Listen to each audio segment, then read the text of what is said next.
Olá, boa noite.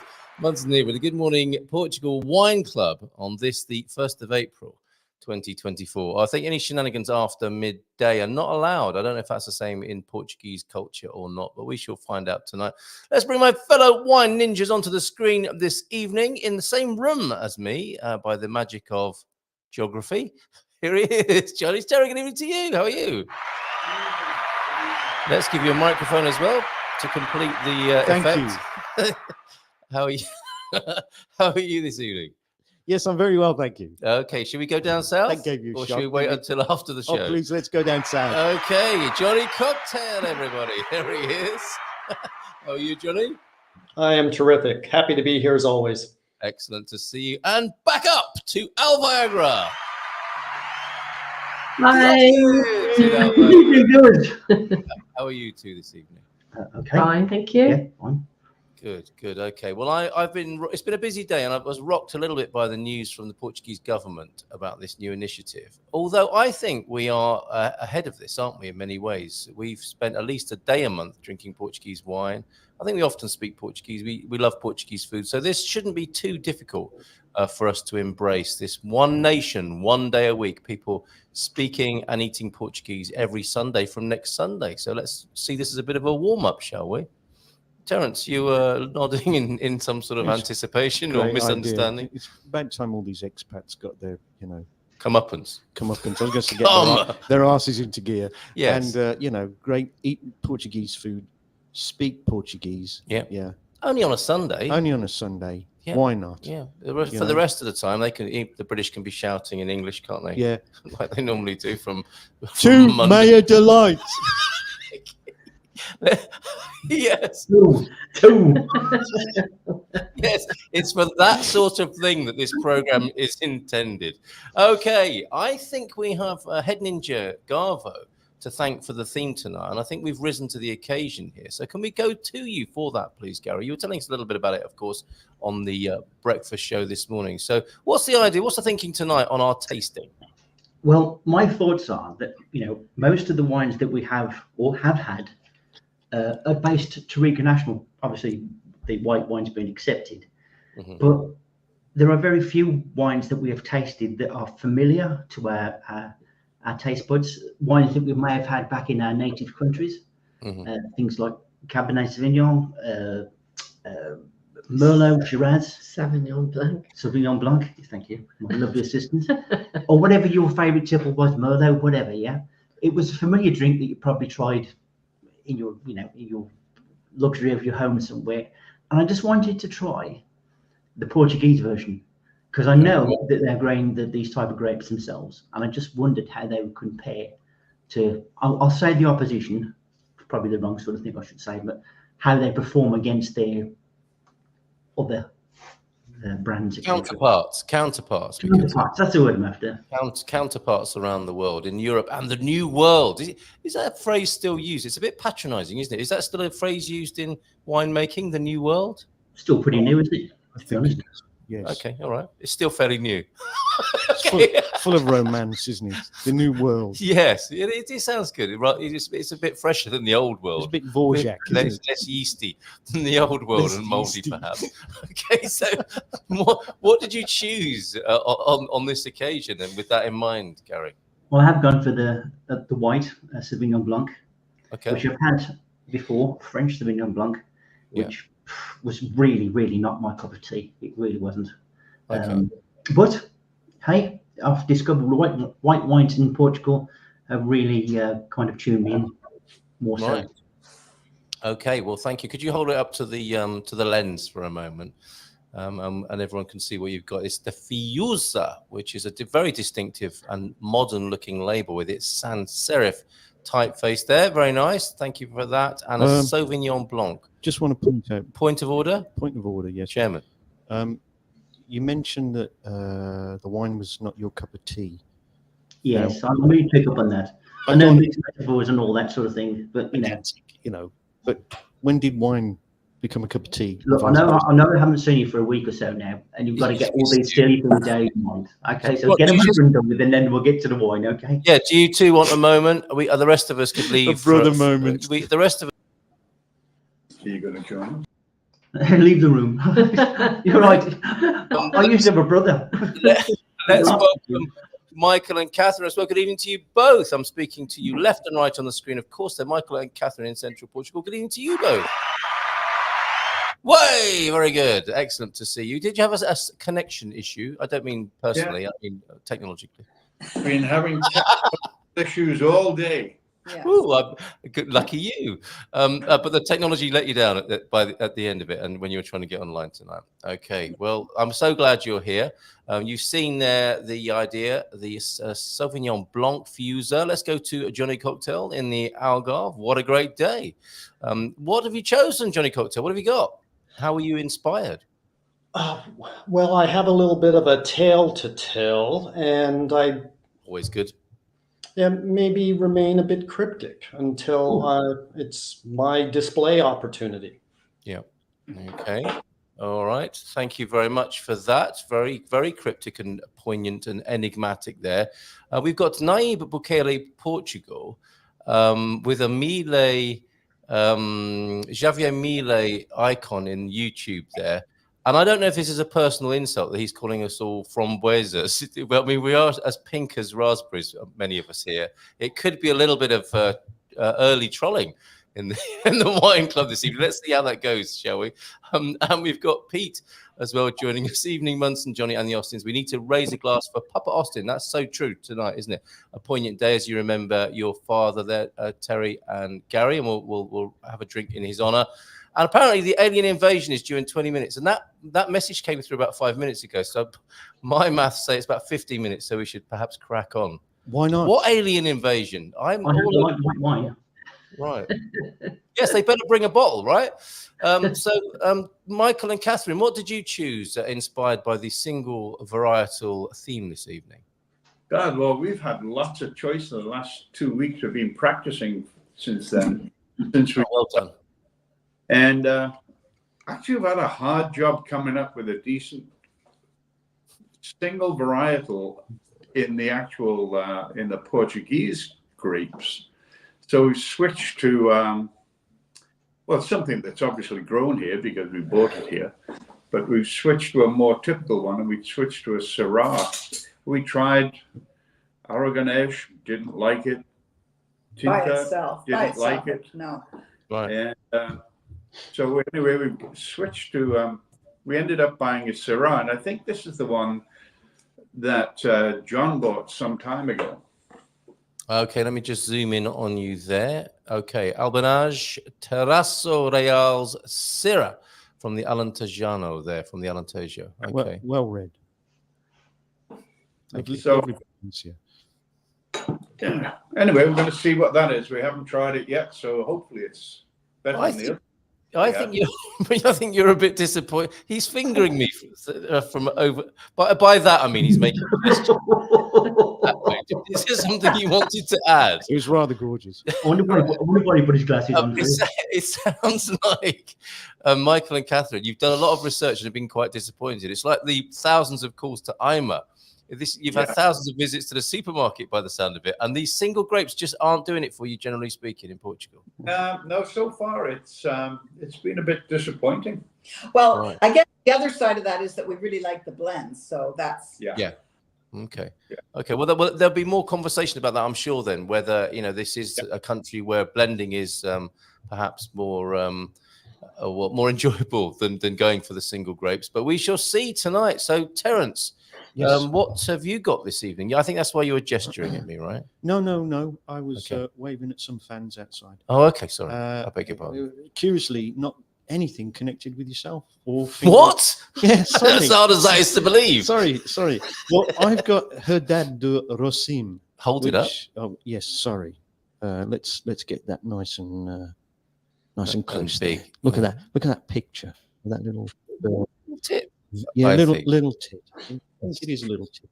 Yes, but you're doing your best. I'm doing my best. And I'm trying to carry the audience. It is, unfortunately, for a lot of people, a Touriga Nacional, which I've got to admit, I do actually like a great deal. So you're kind of sticking it to the man in a way, aren't you? You're going straight to the heart of Portuguese I'm going wine. for the throttle. I'm going for the throat. Right. And Okay. I'm quite excited about this.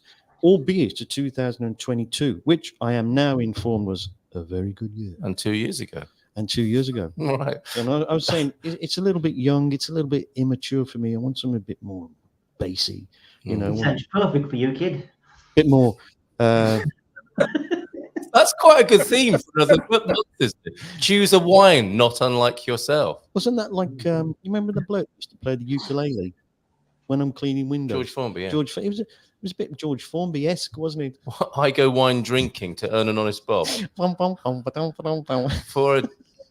an old drunkard, it's an interesting job. I see it's turned out nice again.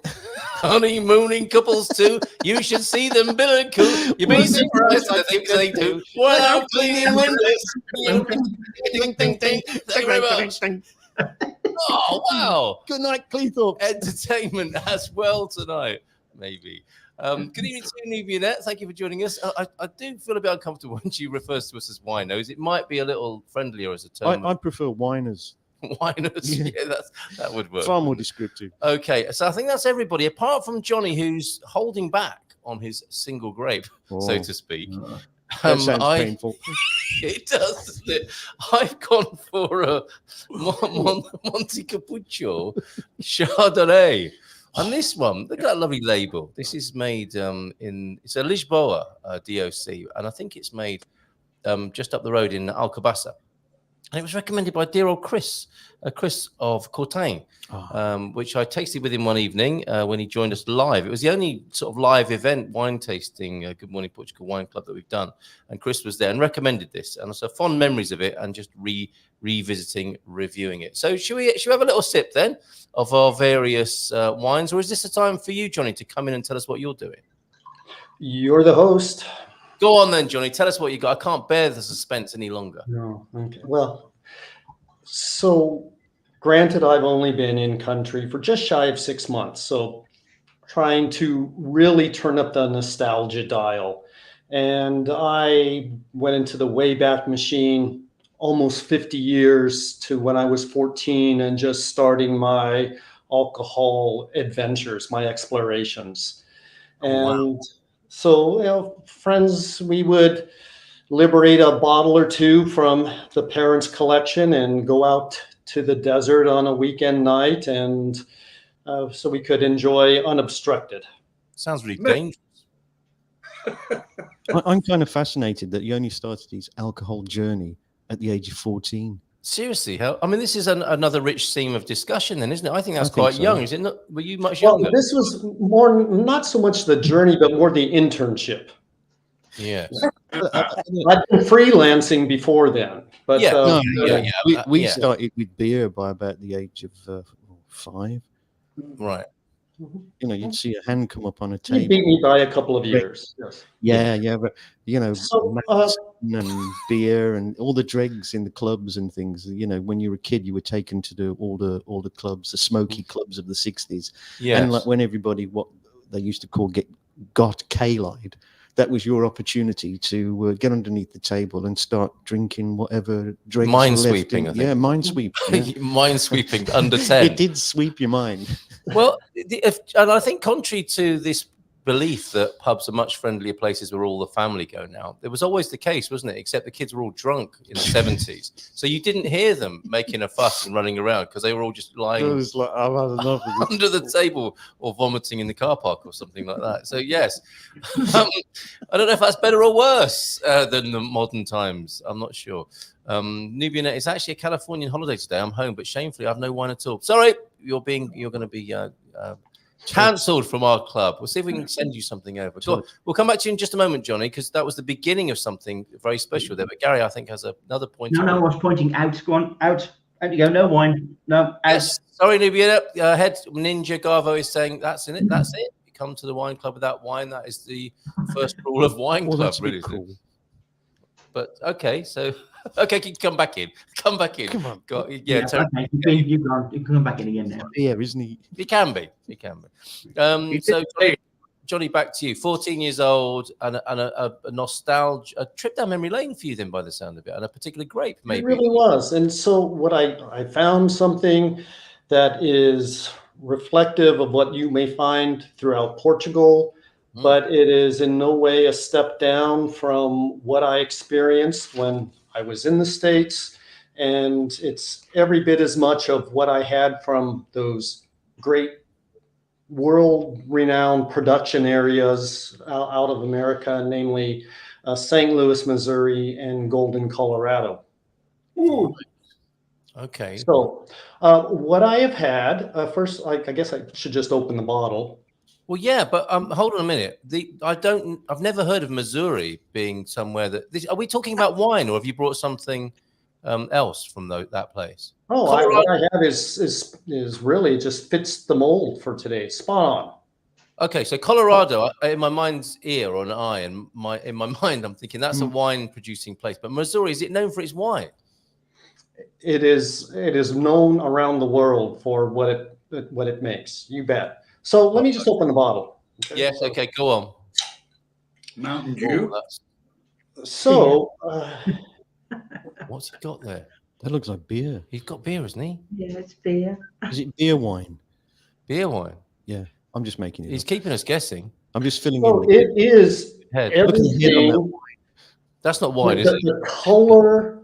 First, I want to make sure that this bottle isn't capped. So, yeah. Okay, it's good. We can proceed. Okay, pass that test. The color, the aroma, if anything, though, it tends to make me a little burpy. Grow up. Burpy? No, not after just the first case. So yeah, it is a good match. It brings me back to where I was, and it is not a step down at all. Food pairings, hamburgers, hot dogs. Yeah. If you're in high school, breakfast cereal. When to have it, there is no. If it's a holiday, if it's not a holiday, it's a great everyday drink. But I think the best day to drink this is when you're invited to a wine club event on the 1st of April. See what he did there. Whoa!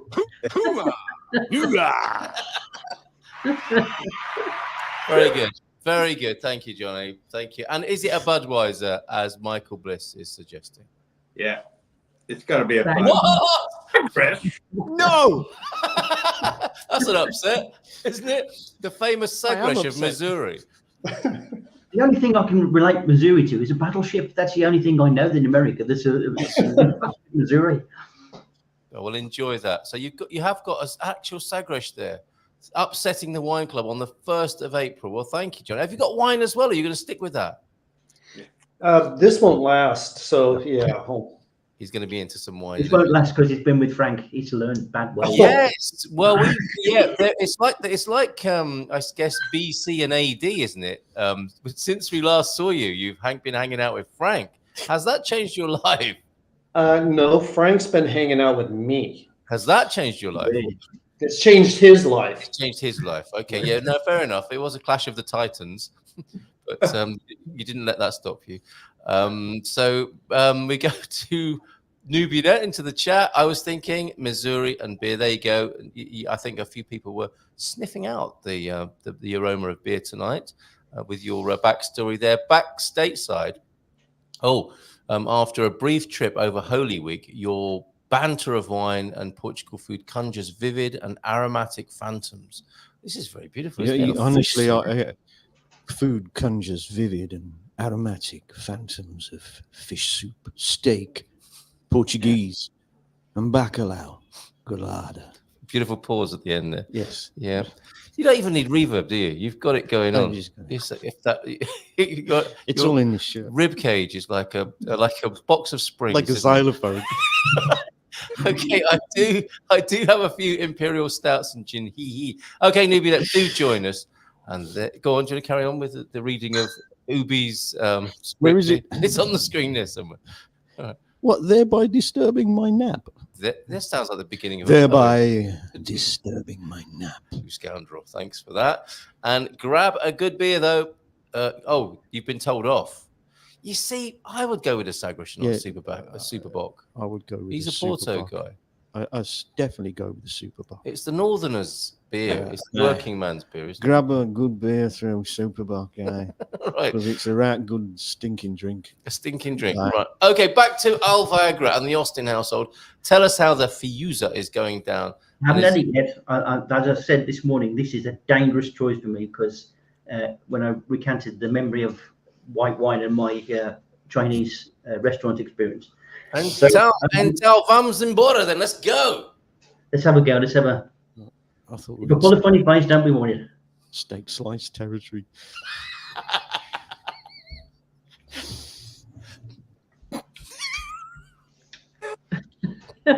God, that's awful. Is it tiny? I guess that isn't actually. It's drinkable. I can do that. But you're not blown away or taken by it by the sound. No, I'm in a state of shock really because it's just not what I expected. So give me another little. Yeah. Okay, Linda, tell us how your impressions. Well, I'm generally not a great lover of white wine, so I was a bit dubious about tasting this, but it's actually quite pleasant. It's not acidic. A lot of white wines I find are a bit too acidic for my taste, but this is not battery acid, is it? No. But I think it's a wine that you probably have to have with food rather than just drinking it. Yeah, I think it probably needs to have some pairings with it. Can you read the label? Breakfast cereal. Yes. Can you read the tasting notes on the label? Just a bit of an idea of what we got here. I'll see if I can agree with it. Garvo is outsourcing the label reading tonight. I put my glasses on. It's got quite a floral kind of green taste to it to me. Yeah, it's herbaceous and tropical fruit aromas with hints of asparagus. The wine is later on crispy with passion fruit flavour and good structure. And it's not bad. I've got to give it. Long and you agree though, because that's what this says on the label. I'm guessing there. Would you agree with that? I know there's something green in there, but I couldn't tell what it was. But yeah, no. In a good way or a bad way though? Good way. It's very. As far as white wine is concerned, it's probably quite unusual from the ones I've had. It's quite floral, but very flavourful, and yes, I quite like it. Is that asparagus before you or after you've eaten it? Right. It could be when you go to the loo. We will ring you up later on and find out if that is the case, or you just maybe send a WhatsApp message to the rest of the group later on this evening. It says to pair it with grilled fish, seafood, goat cheese, and feta salads, asparagus, avocado, and Thai food. That's quite a mix, isn't it, of flavours there? It's not giving much away, but I guess that would help sell it, though, because all of those things sound great. Yeah. It gives you some inspiration for dinner as well. I'm really not sure what's going on in the Austin household. But the thing is, you're not big white wine fans, and it's like this wine has two jobs to do. It needs to stand alone as a decent white wine in Portugal and convince you as not fans of white wine that white wine is okay. So is it managing to do that in any way at all?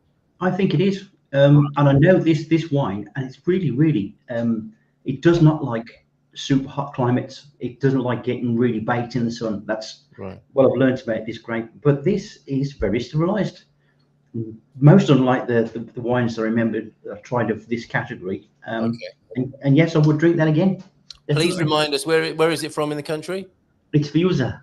I think that's how you say it. Could that Z be a go sound? Fuchsia, like fuchsia. It's a Tejo wine.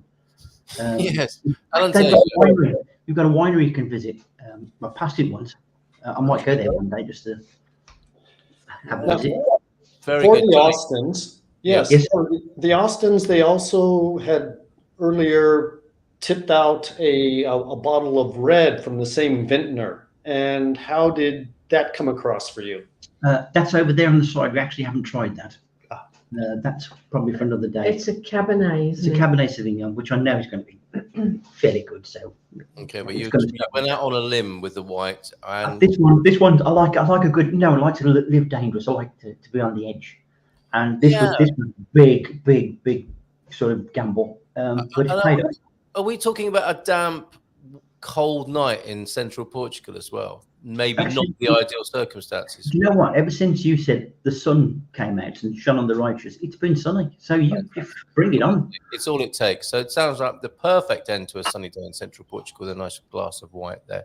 Great. Let's go to Michael then. So how's that going down, Michael? This has been quite the search for you, an epic search, you might say. You found a Syrah from the Alentejo. Could you tell us a bit more about the producer and how you're experiencing it tonight? Yeah, this is one that I think about 6 weeks ago, and I'm looking at the wrong one. Just in case we have a backup. A backup. Okay. Yeah. Oh, that's your Touriga Nacional. There you go. Like Terry here. Okay. Yeah, that's our backup. But this one, I'm actually a little surprised with it because it doesn't have everything that I think of as a Syrah. A Syrah. It doesn't have the big Syrah peppery nose. No, not at all. Big peppery nose. What a great description. I'm telling you, boy. Don't get me out. I do remember that from that very bottle. Yep.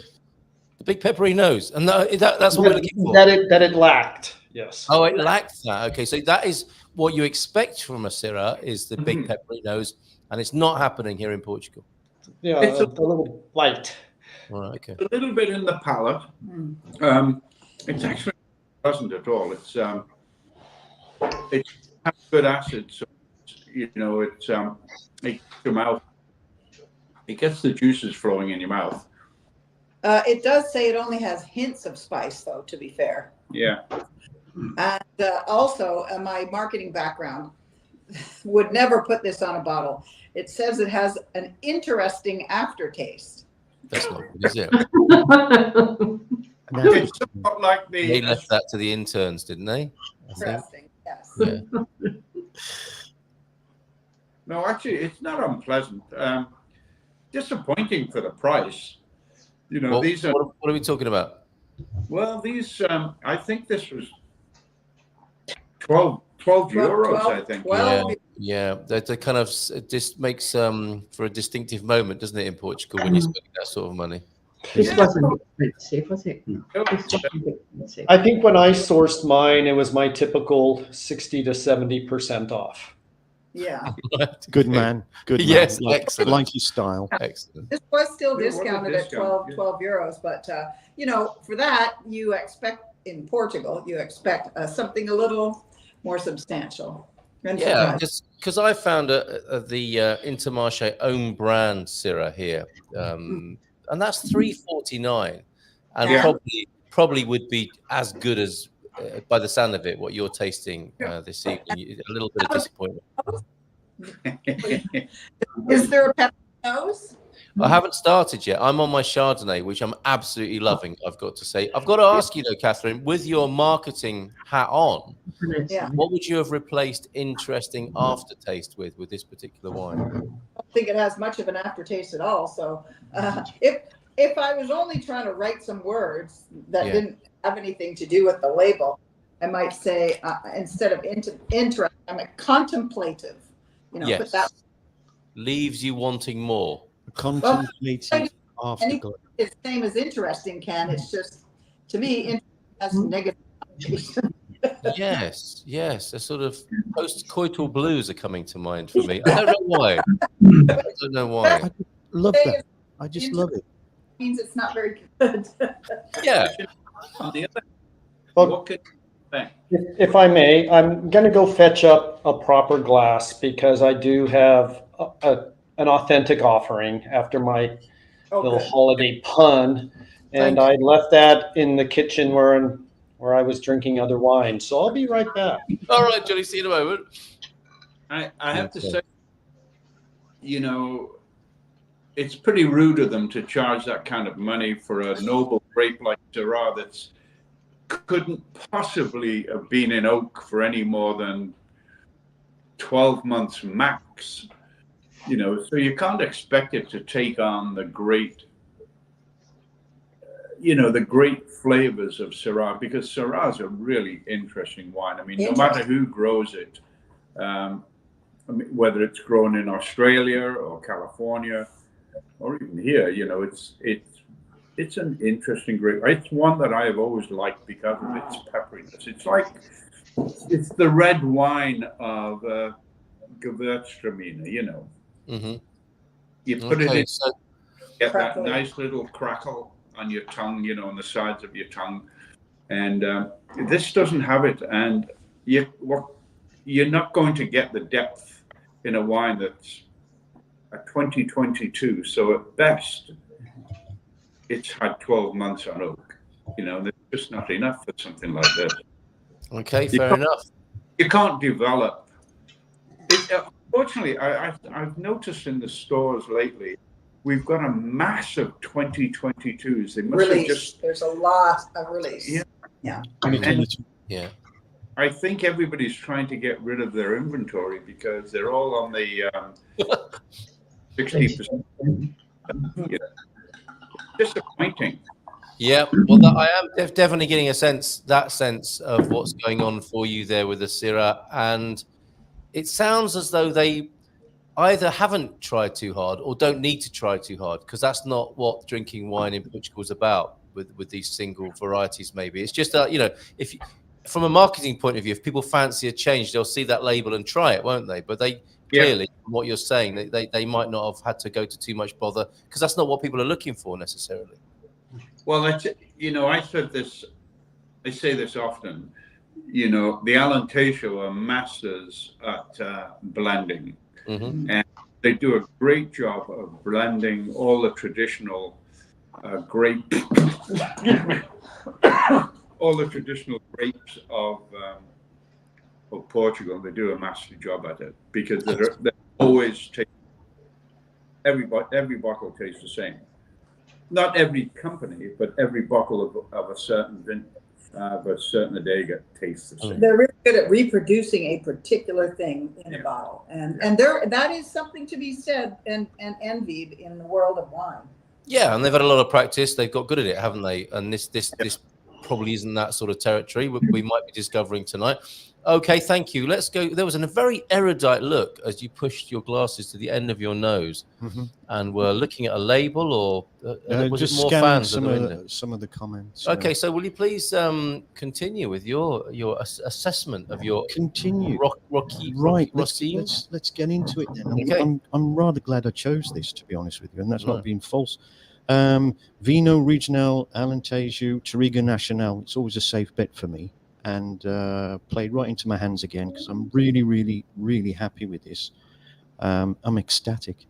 I'll just give you a little idea of how it smells. It does have a slight river watery type smell, which is a little bit sulfurous, but it sounds disgusting. It doesn't sound like a great start. But it's not a great start, you know. River water. Back in Blighty. Yeah, back in Blighty. River 7. Yeah. No. Then you get berries and plums, which you know. So you've moved away from the river into the orchard. Yeah, into the orchard, and you know you're wandering in fairly heavy, sort of fruity aromas, which your dry cleaning's just my dry cleaning's just arrived. Yeah. You've done a marvelous job there, thank you. It's got more marks, I think, when we started. No, it hasn't. He's just doing really well. Soy sauce in it there. When I was opening this bottle of wine, it just sprayed all over me. It was so effulgent. And it was so excited to see you. It was so effervescent, and it wanted to get out the bottle all over me. Now, funny thing is, right, that there's a strange analogy going on here, right? Because the actual taste is fruity. I'm just going to take another little sip.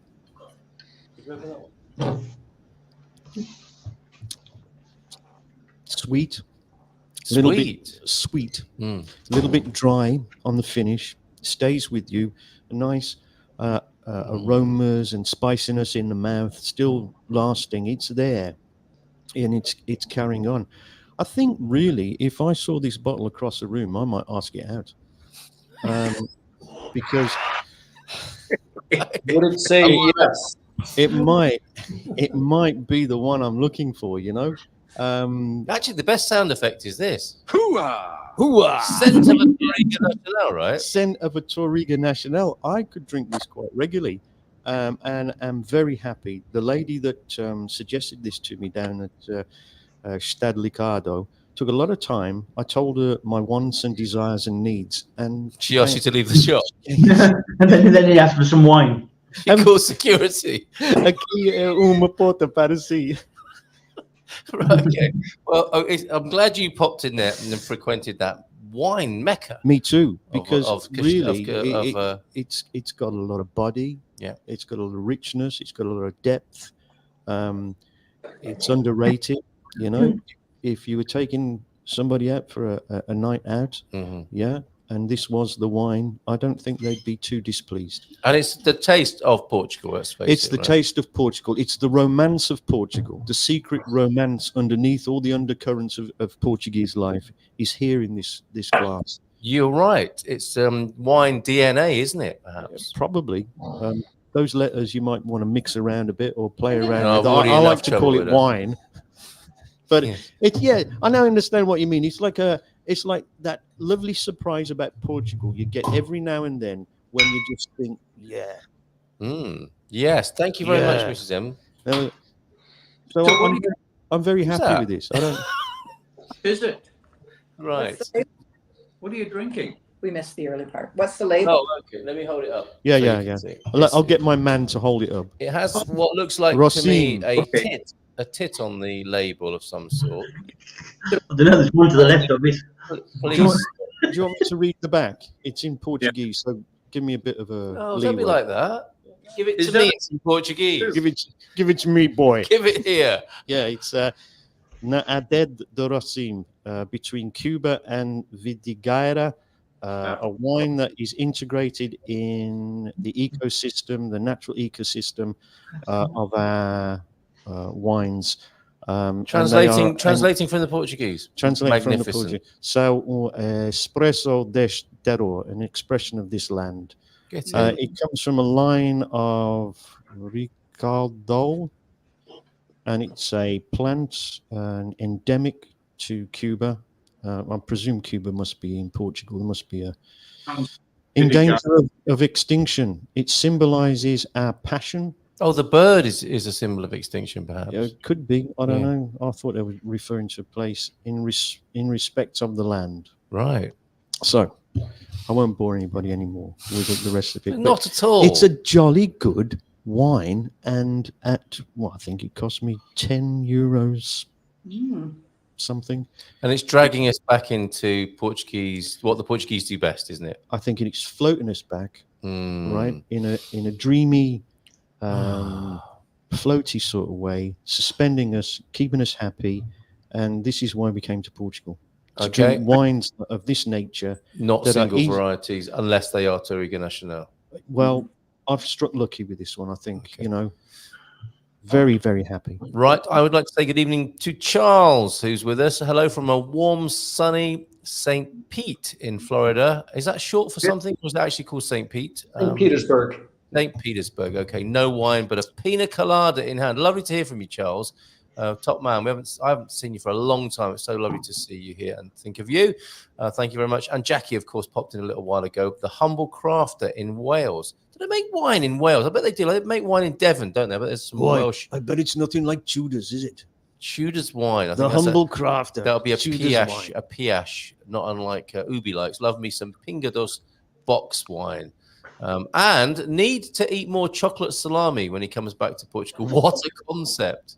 Wrapped in silver foil can be a little bit alarming on the fillings. I was thinking about that. I thought that sounded quite good. Chocolate salami with wine. Should there have been a comma in there someplace between chocolate and salami, maybe? No, it is a Portuguese pastry is not the right word. Delicacy. It's not very delicate either.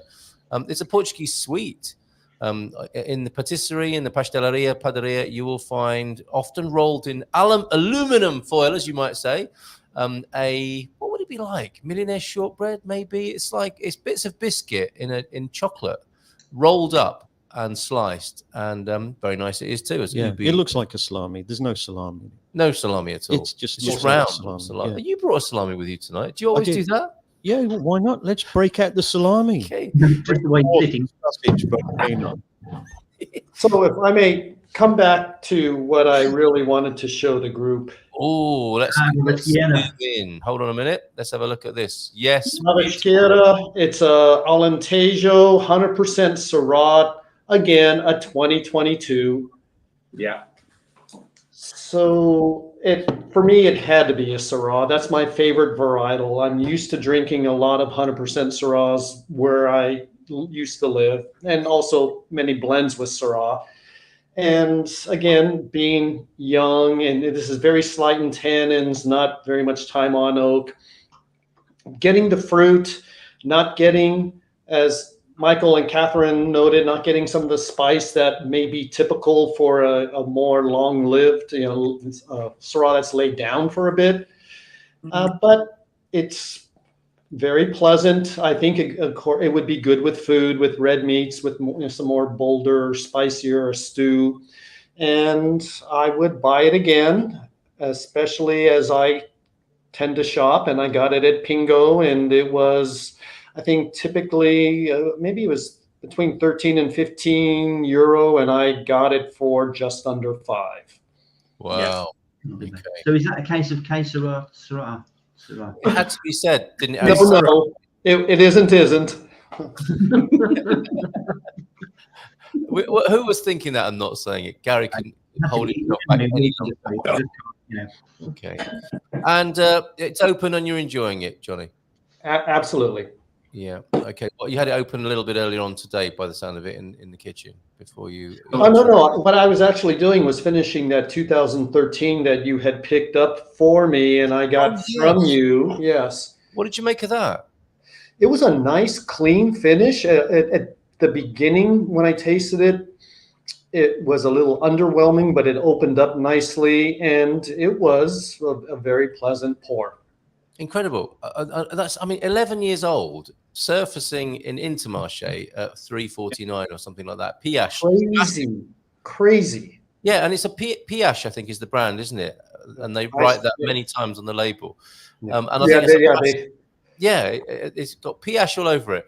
And they had copy paste all over that bottle. Yeah. Yeah, and it lends itself to the theory that you were talking about, Michael. That there are bin ends and warehouses that are being emptied at the moment. Is it the time of year? Gary, have you noticed that there are certain times of year when the warehouses clear out, when Pingo has some deals, when other supermarkets have deals? Is this the time? Is it Easter when that happens? I don't know. I mean, it depends. I mean, don't forget, not all wines last forever. There is a certain shelf life for them. Yeah. And I think, like you say, every now and then somebody discovers a bottle somewhere and thinks, let's get rid of this, and puts it on the shelf. And it's, for the likes of us to go and get it and think we've got a bargain. And 9 times out of 10 for us, it is. So I don't think there's any sort of season for you to get rid of wines. It just happens. But for something, I was really impressed to see a wine from 2013. I'm thinking that should have a premium on it just because someone's had to look after it for 11 years. And there it is. Do you remember that on the couple of wine shows ago, we got a couple of red wines from Marcus de Marialva. One was a 17 and one was a 15, right? Yep. The 17 was far superior to the 15. The 15, yes. I don't know whether it gone past its best. It just didn't compare. The 17, all the way. Very interesting. I think. And some of that can come down to proper storage. Could be harvest, storage, whatever. Yeah. I'm interested to find out what Carl Chardonnay's like. There's Stuart. Terence has just gone and grasped the salami, as it were. This looks a little bold and vulgar to be paired with my Chardonnay, but perfect. Come on, let's see your Chardonnay. Chardonnay. Let's have you taste that Chardonnay. Hold on a minute. I need to bring him back onto the screen. He's back now. There he is. Right. This is superb. And I will show you the wine maker here. I love this place and I like its modesty. Let's go back to the homepage. A lot of these quintas we look at, they're like, they're modern sugar cube architecture with glass and like, display lighting. this looks like a good old-fashioned Portuguese quinta, doesn't it? Look, that's like a living room with the salamander in there. No, nothing flashy here. Lovely vineyard shot. That's very Silver Coast vineyard, as far as I'm concerned. And you could be at someone's house with this quinta. No airs and graces, and I've got to tell you, they have made the most wonderful Chardonnay here. Chris was absolutely right, who originally told me about this. They do a regular white wine, which I had on Saturday with some Dorada that we bought from the market. And this is a little bit more special. I think their basic white is a £5, and this is £7.59, but I think it's worth every penny. It's well, you're going to be trying this, Terence, or are you staying with your Touriga Nacional? Because I think it's really, really nice, classy. And I didn't like Chardonnay back in UK. You know all those cheap Chardonnays that you get at a reception, what is it, Ernest and Julio or Jacob's Creek, all those highly marketed brands that come over to the UK, and you're at a party and someone's bought 2 bottles of wine for a tenner, and it's a Chardonnay, and it's really syrupy and sweet, and like it's teenage, like you know the way you were taking us earlier, Johnny. Do you remember those those vomit top notes that stay with you for the rest of your life? There's something about cheap white wine that does that, I think, and it takes something like the sophistication and lightness of this Chardonnay, how they've made it here in Portugal, to actually salvage the thought of Chardonnay for me. Now, I noticed you were laughing about, is it Ernest and Julio and Jacob's Creek? What do you guys make of those? Tell us, because I saw you all blanch at the thought of those. Junk wines, we wouldn't even touch them. You see them in a box, and basically it's not even porch wine, you know. It's wine for people that don't like wine. Yeah. Right, but it's a marketing success, isn't it? The Brits are all over it. Ernest and Julio actually is a very, very old California Napa vineyard. I thought so. A lot of money, and they can turn out incredible wines. They have actually do have some incredible wines, but man, you'll pay through the nose for them. But they are good wines. But they just mass produce this stuff and it goes off the shelves as fast as they can stack the buckets. And it was like an offer they couldn't refuse. At a certain point in their history, they were able to lend their name to mass-produced wine, and there you have it. But what's happened, even the majority of California vintners now have gotten away totally from this big, buttery Chardonnays that they had of the 80s and 90s. You know, they've gone away from that, and they're making them more in the French style now, which you taste a French Chardonnay and compare it to a California one, and there's still a big difference, but they're getting very close now, the Californians. They've gotten rid of all of that oakiness and all that syrupiness, and they're very, very close now to making them in the French style, which is great. I mean, a French Chardonnay can't be beat. So that was the problem. My perception of Chardonnay had been informed by cheap producers, basically. Okay, who picked that idea up and run with it and made a marketing mess of it, basically. Okay, And it wasn't just that, Carl. The reason that they did it is it was before Americans had the majority of Americans had any taste for wine, and it was about volume and alcohol, and drinking it to people who really didn't like wine that. So it's the equivalence of Yates's in England.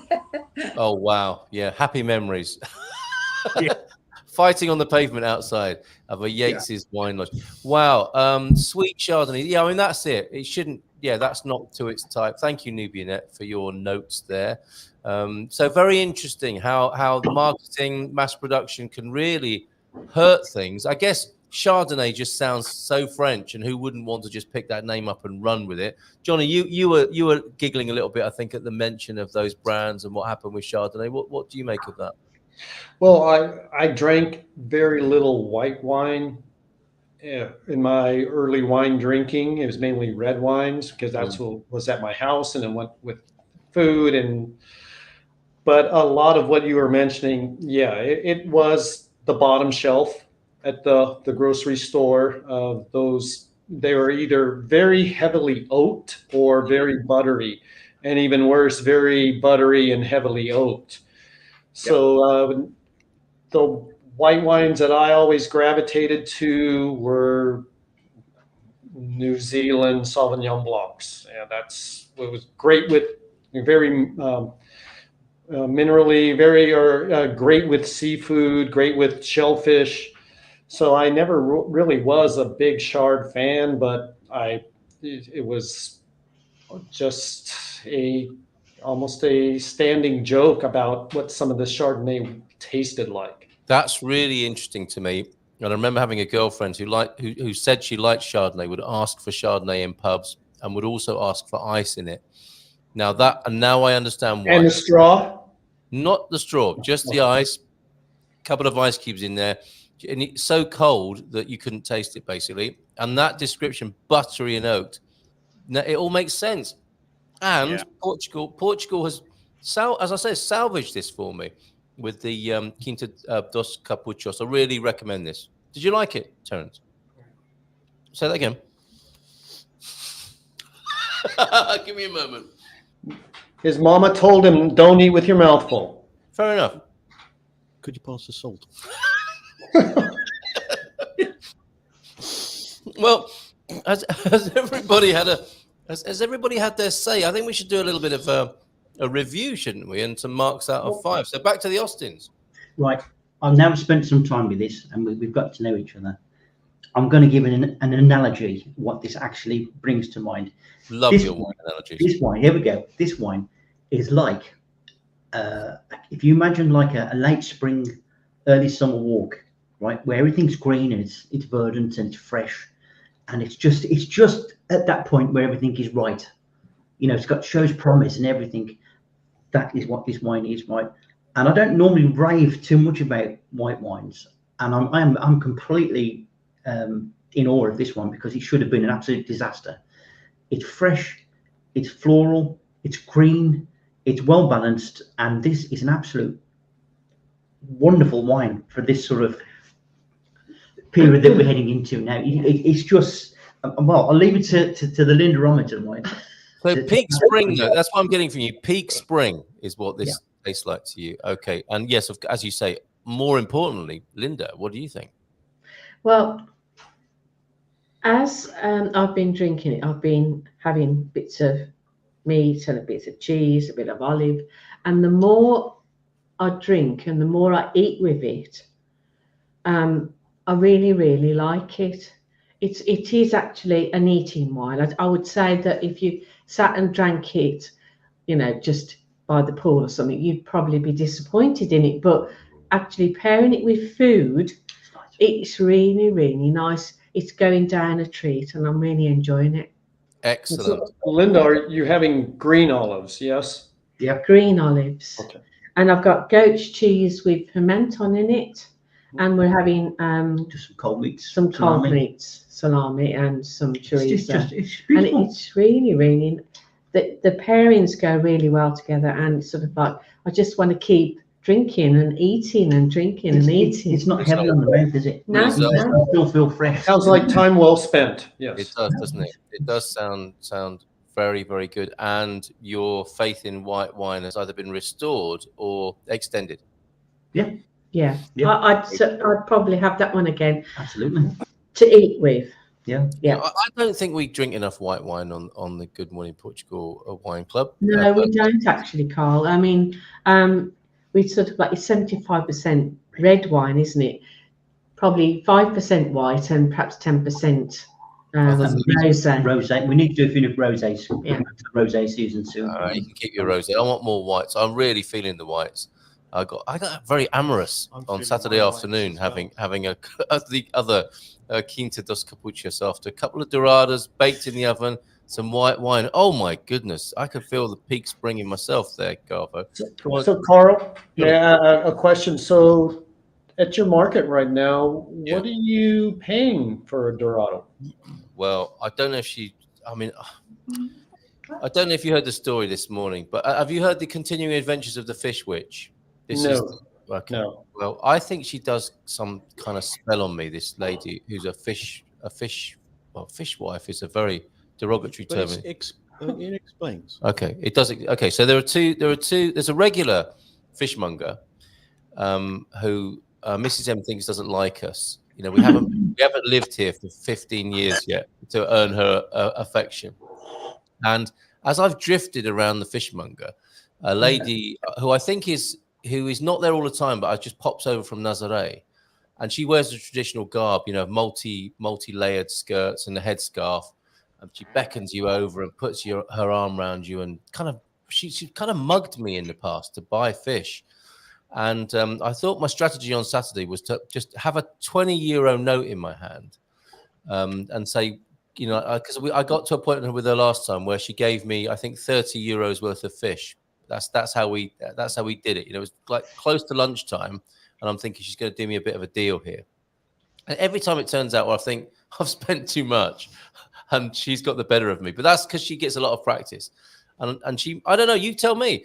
I went up with my 20 euro, and she was pointing at these very handsome and fresh-looking dorados. They were big, and she had them at 15 per kilo, 15 euros a kilo. Does that sound about right? I was paying 14. Yeah, I just got some Dorado in the middle of the week, and it was 14 a kilo. Yeah. Okay, fair enough. Now this is not supermarket. These are not supermarket. No, this is the Mercado. These fish, they were adjacent to flatfish that were still flapping. It was early morning, fresh. Yeah. Yeah, and that's what I got. And she did me.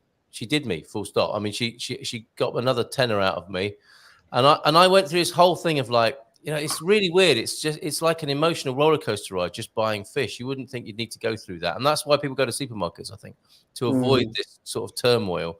But I quite like it in a strange, perverse kind of way. And she eventually extracted 30 euros out of me, and I was justifying it, thinking, you know, well, she's probably skint, and it's 30 euros. That's quite a lot, I think, for a couple of great big dorados. But it sounds like that's the market rate from what you're saying. And as she gave me my change, she opened her purse. There are bloody thousands of euros bulging out of this purse. I was thinking, hold on a minute. But fair play to her. Fifth one today. That's right. Fair play to her. I love her. And at the end, she kind of, sidled up next to me, and we put our arms around each other. And she was like, "Abrazos, Feliz Pascua, beijinhos." And it was really a really lovely moment. And it's like to be continued. Yes, you did. You did make her Easter. Yes. Maybe. And then later that day, when the Dorado was prepared and the white wine was drunk, obviously there was, romance in the air, so it was worth it. I think so. No, the romance with Mrs. M, not the lady at the fishmongers. No, and I've made as Terence stepped through the door tonight, he said, "That's an interesting smell," which is you could take a number of ways, can you? But I was making a kind of fish chowder from the Dorado bones. So I definitely got my money's worth. It was okay. Get out of there now, kid. Run for your life.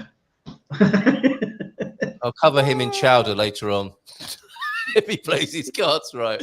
Right. Sorry, I prefer batter. That took rather too long, but it was. I do really love this Chardonnay, and I think. What did you make of it? That little sip you had of the Chardonnay? I thought it was sweet.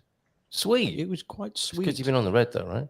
Well, it could be. But I thought it was lovely. I thought it was excellent. We've got a couple of quality wines here tonight, I think we're cracking it off here. There's a lot of romance in the air, isn't there? There is the crackle of something or other, isn't there? There is, and I thought it was a jolly good choice. Okay, both of us. I'm very proud of us both tonight. Very proud. Should we do a bit of scoring then on these? Should we go around the room? It's 9 o'clock. I can't believe it. It's 9 o'clock already. So I'm going to go around the screen as we have it, on the clock face, as it were, albeit an hour forward.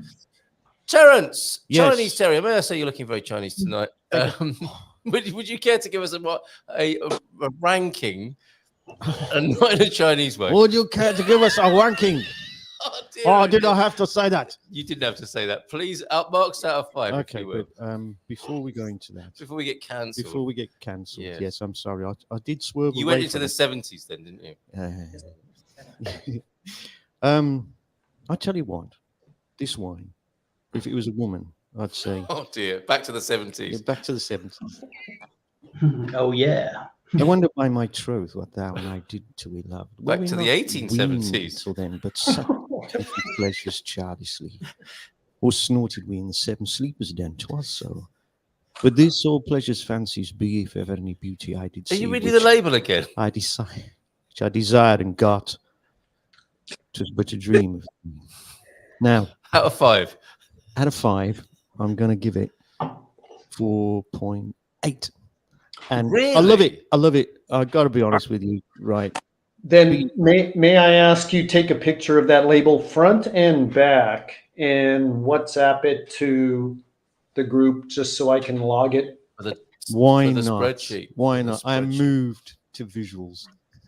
You are, aren't you? I am. He's all over It's it. So really- 4.8, my It might goodness. be me. Look, it might be me. It might be my taste buds or whatever. No, you don't know. withdraw from your But assertion. oh, please.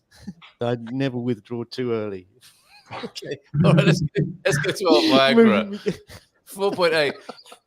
Linda's shaking her head. That was a shameful moment.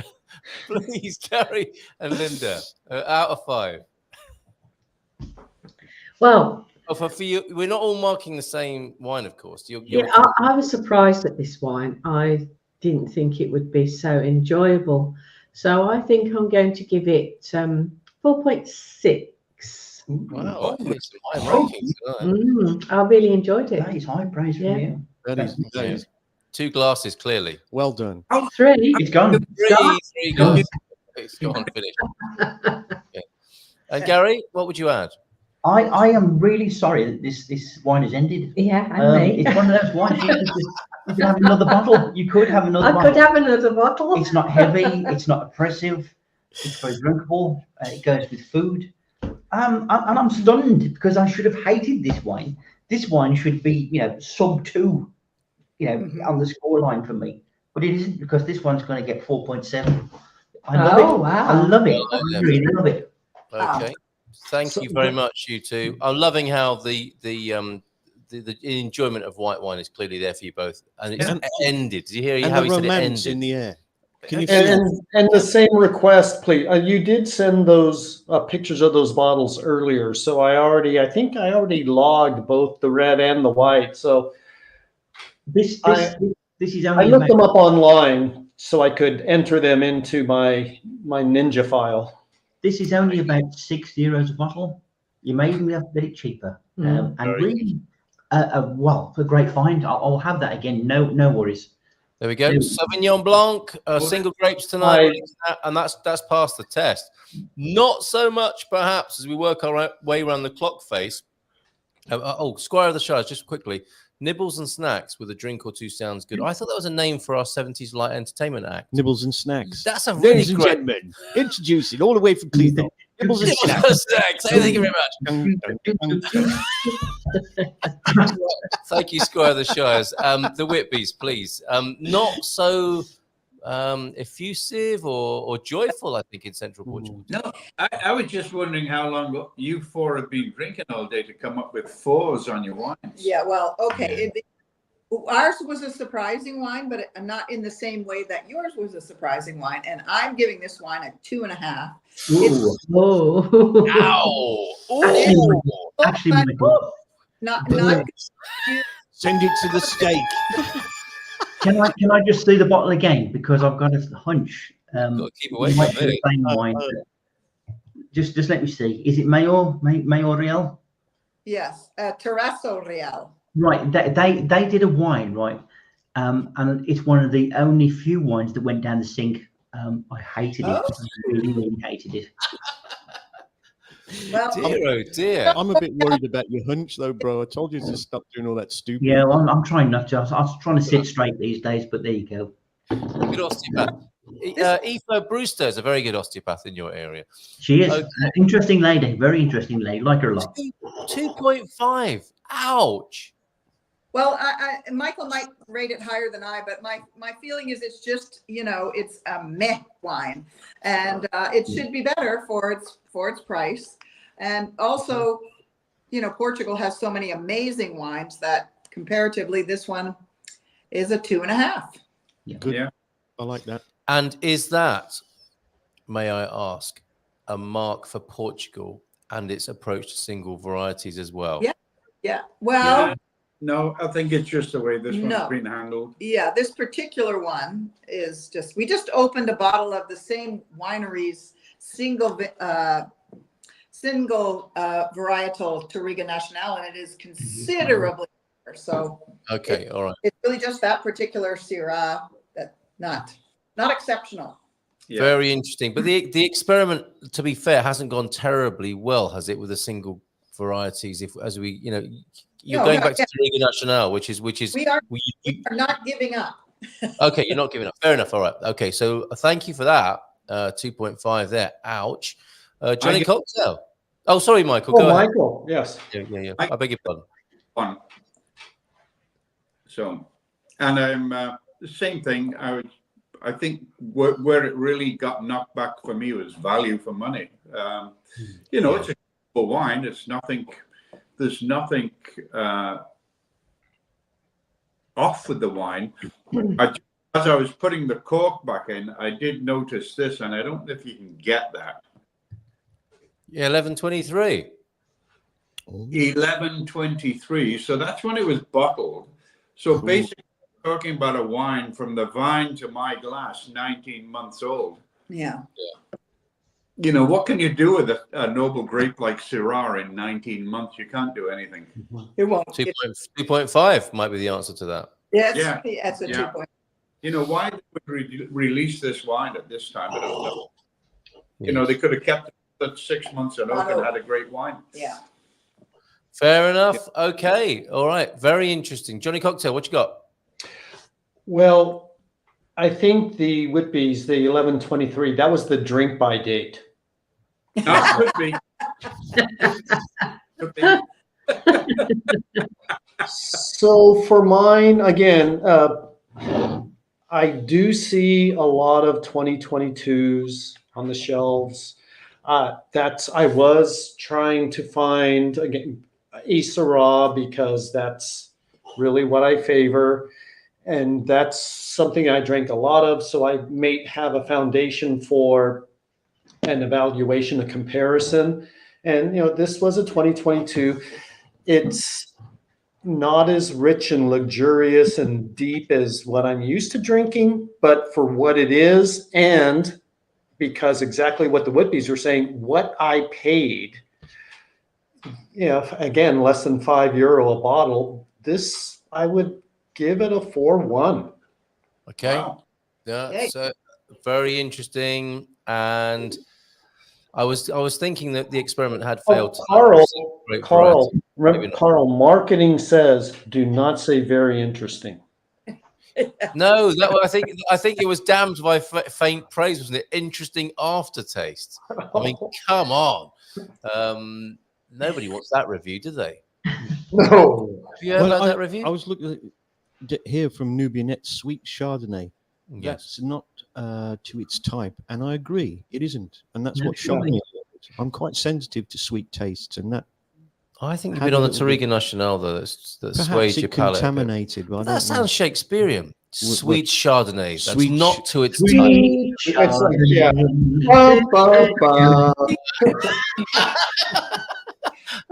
We should be running all the marketing departments of this country, shouldn't we? I've just looked at the cork from our bottle, and there's a lovely little message on it. And can we have a close up on this? Yes, you can. Coming in. Okay, there we go. Yes, that's a cracker, isn't it? I've had that cork. Life's too short to drink bad wine. Yeah. But it's quite bold to do that, isn't it? If you do feel it's a bad wine, but there you go. A great idea, and I was feeling for a while that this has gone horribly wrong. That Portugal should just stay away from the single varieties. Maybe they should just keep trying. Work in progress. I love them. The one I've tried is fab. Single varieties, you know what you're getting. There's no messing. They're there. Okay. Which is it's not just the single varieties, because you can have Touriga National till it comes out of it, or Trinqueteiro or whatever. It's venturing into other people's markets, the Syrah, the Merlot, it's daring to challenge, and it's going to take time, like other wine producers. But I think they can do it. It's going to take a refinement. Mate, but this is not California. This and what the Brits and the Americans have done to Chardonnay. This is Portugal has given them a very good account of themselves when attempting a Chardonnay. So fair play to them. Not only a great bottle of wine to drink, but how that's worked as well. You know, how they're redressing the balance in that way, perhaps with the PR of Chardonnay. So good effort. And I love white wine. I want to drink more of it. That's part of the process for me, is rediscovering great whites here in Portugal, because I think Portuguese wine does tends to be red, doesn't it, in people's estimations? You know, it's more about the red wine here, and that's unfair to the great whites here. You got the Vino Verdes, of course, and very few people in the world can come up with a nice fruity Presente kind of wine like Vino Verde. There's very few people can get that right, and they do a great job of it, and not a lot of money. You know, when you look at the varieties, the number of wines of Vino Verdes you can buy from €3 up, which are just astounding, lovely porch wines. You know, they're so nice to have one. They're refreshing, they're crisp, you know, pretty, and they're very, in some cases, great labels, like the New Zealand Sauvignon Blanc. They've got that very nice green, crispy flavor that you look for in a glass. You know, okay. So I was, you know, even as I mentioned, I really enjoyed and drank a lot of Shiraz where I was before, but they weren't all standalones. They were often blended with Cabernet Sauvignon, Mourvedre, even Petit Verdot, and sometimes even a little bit of a white wine that would find its way in, that would make a nice rounded blend that the master winemakers would pull together, the magicians. Well, don't forget, Shiraz is one of the Bordeaux blend grapes. Correct. So, I mean, it's a fantastic wine to mix with Petit Verdot, Cab, and all of those other ones. You know, what are those? Merlot. In Bordeaux. So, you know, it is a great wine. There's nothing wrong with it. It's good on its own, and it's great as a blend. It'll just take some time if they want to make it like this. But even a little bit of Viognier in there, just a little bit of a twist, a pop, and it's yum in a bottle. Yep. Twist in a pop and a yum in a bottle, fantastic. Viognier is also something that they're doing quite well as well. I mean, it's they've taken the Viognier and they're getting that flavor of France with it. You know, it's pretty close, I think. What another great name. Wonderful. Wine Club. Look, we're 15 minutes past our sell-by date here. Now, we're going to have a lock-in afterwards and continue the chat. But we haven't decided what we're going to do next time. Do you fancy that idea? Choose a wine that's not unlike yourself. Great idea. You like that? Yeah. Because you can get to talk about yourself, which everybody loves. Not wine in your own image. Not me, obviously. Right? But I mean, seriously, what a great way. I mean, you know, people do horoscopes and all that kind of thing, which is great because that's a wonderful vehicle for people to tell you what they're like and how they sculpt the character. Psychology. Vinicultural psychology. There you go. You've come up with a phrase. So we could play a game next month where we choose the wine that we think is most like ourselves. And as part of the same evening, the others in the group can say, if I were to choose a wine that was like you, this is what I would choose. You know, so we buy the one that we think we're like, and the commentary will also include what other people think we are, whether we're a cheap Vinho Verde or a very sophisticated Touriga Nacional, if you get for example. Bitter and disgusting. I know the one you're going to choose. I just know the one you're going to choose. There's no hiding from the truth, is there? Something flat and flabby, yes. Something that went off 10 years ago.